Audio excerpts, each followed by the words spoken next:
Jeremiah 29:11. For I know the plans I have for you. This is the Lord's declaration. Plans for your well-being, not for disaster, to give you a future and a hope. And that's where people stop.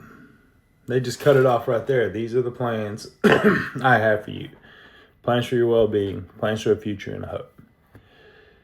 Let's get around that highlight. See, in Jeremiah 20:11, Jeremiah actually gives two sets of plans. One for those in exile, one for those who bow the knee. One for the obedient, one for the disobedient.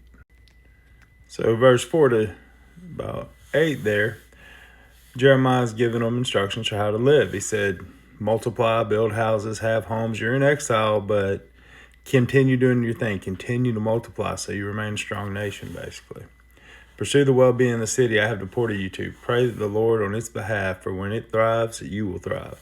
For this is the Lord of armies, the God of Israel says, don't let your prophets who are among you and your diviners deceive you. Do not listen to them.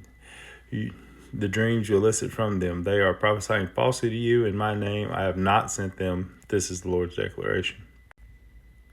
Then all the way down here, he says, for I know the plans that I have for you. This is the Lord's declaration. Plans for your well-being, not for disaster, to give you a future.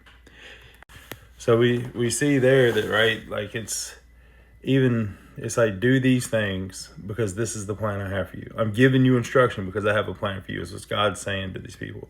And in verse 10, the part that I didn't highlight, when 70 years for Babylon are complete, I will attend to you and will confirm my promise concerning you. I mean, they're saying, yeah, you got some things to do. Now, let's go to verse 12. You will call to me and come and pray to me, and I will listen to you. You will seek me and find me when you search for me with all your heart. I will be found by you. This is the Lord's declaration. And I will restore your fortune and gather you from all the nations and places where I banished you. This is the Lord's declaration. I will restore you to the place from which I deported you.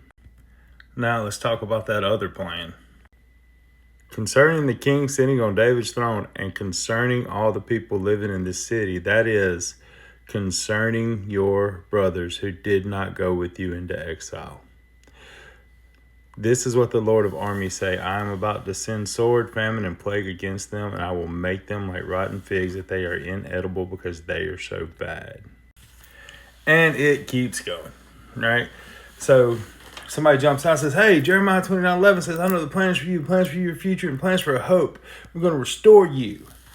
And they completely live out the fact that Jeremiah also says, you're going to pray, you're going to seek God, you've been obedient.